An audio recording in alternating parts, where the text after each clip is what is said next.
तो अभी हम जहाँ पे रात को नाइट स्टे हुआ था वहीं पे रात को पूरी रात भजन कीर्तन सभी श्रद्धालु ने पूरी रात भजन कीर्तन गा के रात गुजारी है।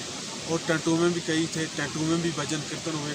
हमने भी रात को कोई 12 बजे करीब यहाँ पे टेंट लगाया हुआ था। टेंट में हमने भी बहुत अच्छी तरह रेस्ट किया। उसके बाद अभी सुबह जितने भी श्रद्धालु टेंटों वगैरह में थे तो वो भी सभी निकल चुके हैं ऊपर की ओर। वहाँ पे आपको दिख रहे हैं। और जो छड़ी है मैं बता दूँ आपको, जो छड़ी है, छड़ी अभी उसी गुफा में ही अंदर है। उस गुफा से भी छड़ी निकलेगी और छड़ी के साथ हम भी निकलेंगे अभी। तो मैं एक बात और बताना चाहता हूँ आपको, जब आप पीछे से आओगे, घर से आओगे, तो स्वेटर वगैरह की ज़रूरत यहाँ से आगे पड़ती है। जब शाम को हम यहाँ पे आए सिर्फ हम शॉर्ट में ही थे, लेकिन अभी सुबह हम जब उठे तो हमें पता चला ठंड लग रही थी।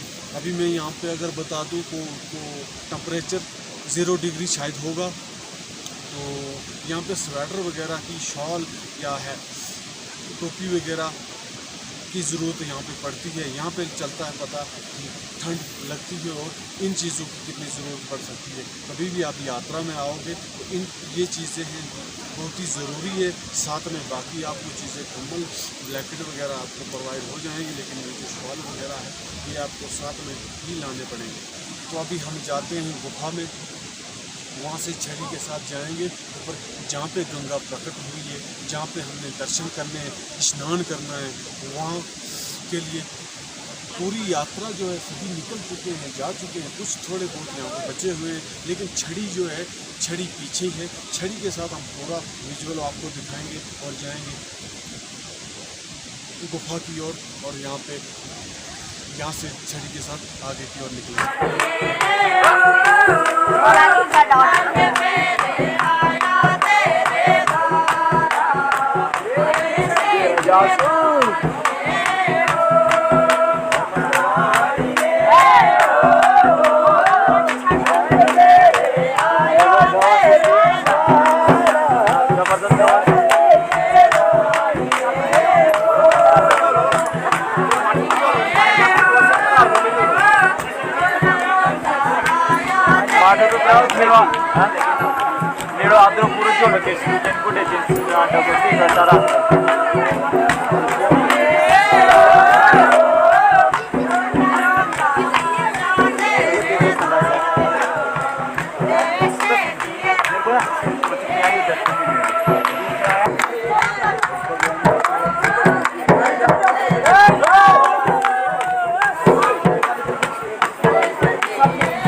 दोस्तों, जैसे देखा आपने, शाम को छड़ी इस गुफा में रुकी थी। तो अभी भवन की ओर प्रस्थान कर रही है छड़ी। तो यहाँ हमारे साथ बाबा जी यहाँ पे, इनके साथ बात करेंगे हम जानने की कोशिश करेंगे इस गुफा के बारे में। तो बाबा जी, हर हर गंगे। जय शिव शंकर, जय शिव शंकर, जय शिव शंकर। सर, इस गुफा के बारे में थोड़ा सा आप बताएं। ये गुफा भगवान सतयुग में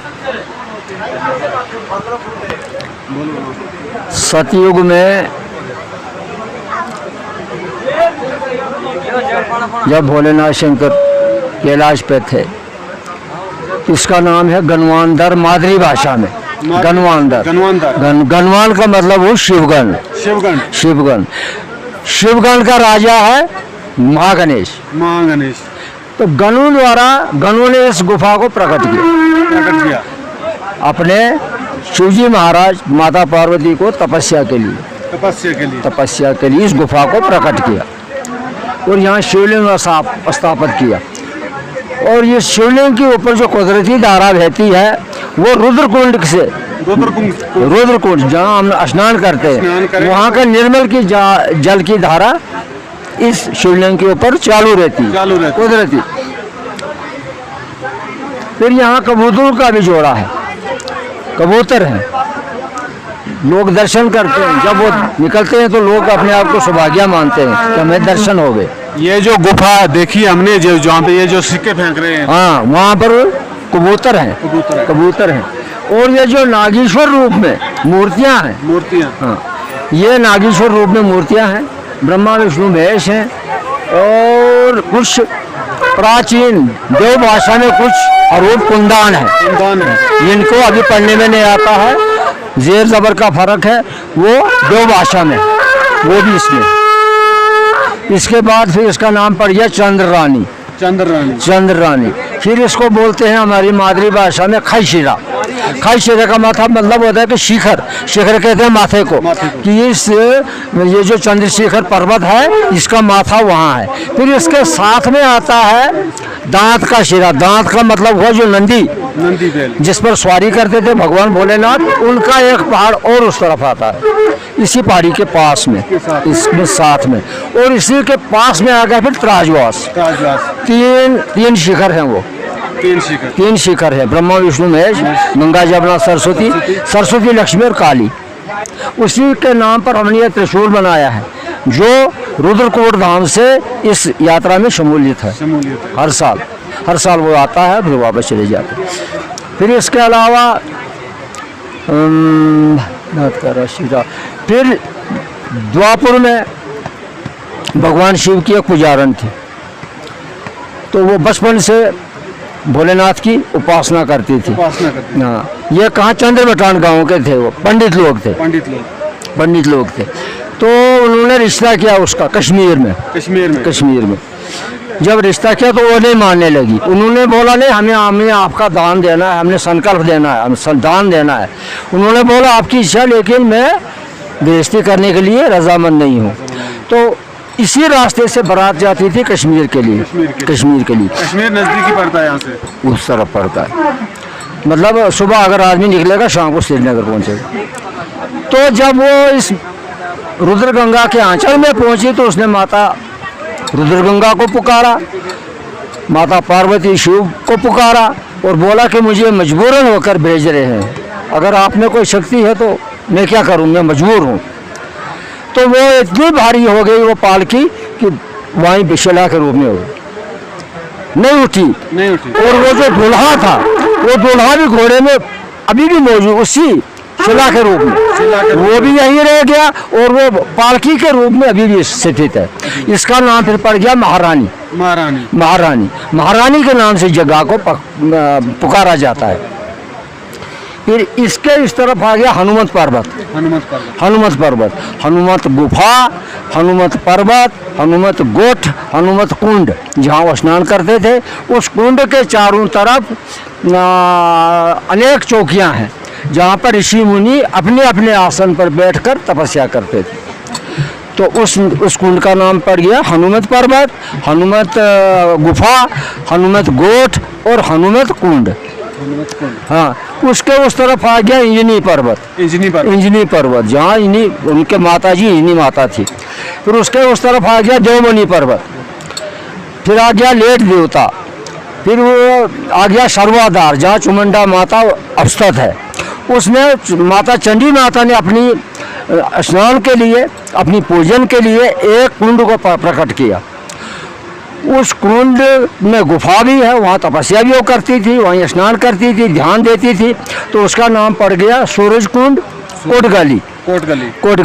वहाँ अभी भी यात्री लोग रात को विश्राम करते हैं, सुबह वो जल लेकर माता का दर्शन करते हैं, और दर्शन पाकर आशीर्वाद लेकर वापस आते हैं। वही सूरज नदी बहती हुई शीनाकोट, वहाँ कुदरती शीनाकोट एक ऐसी जगह है, 3 शिखर है। तो पर्व त्योहारों में वहाँ शंख की आवाज़ आती है, ढोल की आवाज़ आती है, बंसरी की आवाज़ आती है। तो उसी नदी के किनारे सींखली गांव स्थित है। तो सूरज नदी तपन पहाड़ से निकली, आकाश पर्वत से निकली आकाश गंगा। तो चंद्रनी पर्वत से निकली रुद्रगंगा। तो इन 5 पवित्र नदियों का संगम हो गया ब्रह्म घाट के आंचल में। ब्रह्म घाट के आंचल में 5 पवित्र नदियों का संगम ब्रह्म घाट। तो ब्रह्म घाट शामरानी घाट नहीं, ब्रह्मधार, शामरानी धार और चंद्रेणी धार, यह ब्रह्मा विष्णु 3 के स्वरूप है। ब्रह्मा विष्णु महेश, गंगा जमुना सरस्वती, सरस्वती लक्ष्मी और काली। इसके अलावा द्वापर में भगवान राम के भी कई स्थान है। रामकुंड नामी एक पर्वत है, तो उस पर्वत की चोटी पर सीता राम लक्ष्मण और महावीर जी की मूर्तियाँ बड़े बड़े कद्दावर में सफेद हैं, पत्थरों को दरख्ती तराशी हुई है। भगत लोग जाते हैं, मत्था टेकते हैं, पूजा वगैरह करते हैं, अपनी मनोकामनाएं प्राप्त करते हैं। फिर द्वापर में ही काकविषिणी ने तपस्या की थी, उस पर्वत का नाम पड़ गया क्यों काककोट पर्वत। वहाँ पर काकविषिणी ने तपस्या की थी। तो भगवान राम को जब उन्होंने याद किया काकविषिणी ने, तो भगवान राम को आना पड़ा। भगवान राम, सीता और लक्ष्मण और महावीर जब वहाँ आए तो उन्होंने प्यास लगी, पानी की कमी थी। भगवान राम ने बाण द्वारा एक कुंड को प्रकट किया और घोड़े के बल से जलपान किया। तो उस नदी का नाम पड़ गया, उस कुंड का नाम पड़ गया रामगोडा कुंड और रामगोडा नदी।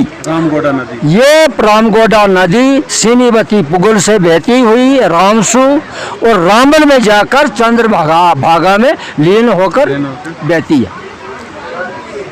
फिर इसके अलावा भगवान राम ने और भी कई अनेक लीलाएं नाटक किए हैं अपने भक्तों को तारने के लिए। फिर आ गया द्वापर में भगवान कृष्ण ने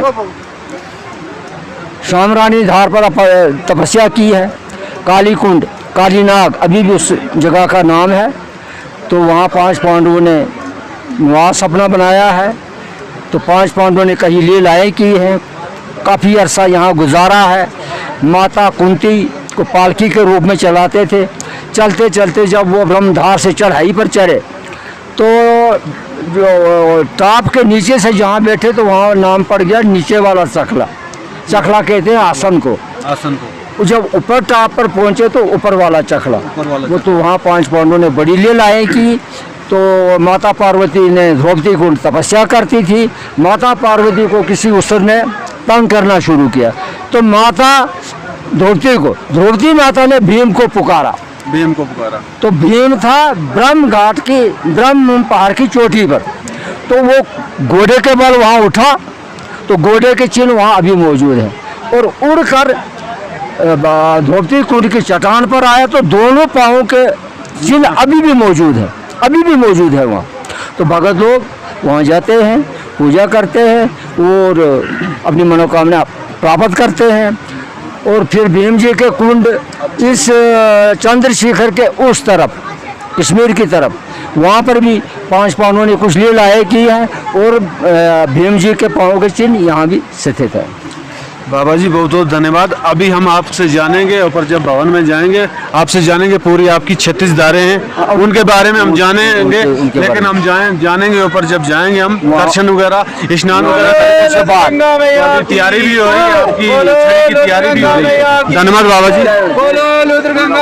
जैसे कि आपने जाना पूरी इस गुफा के बारे में, हमारे बाबा जी ने जो संत महात्मा हैं यहाँ के शेखली के रहने वाले, इनके बारे, इस गुफा के बारे में आपने पूरा जानकारी ली। अभी करेंगे, अभी छड़ी तैयार हो गई है, छड़ी करते हैं, छड़ी का रुख।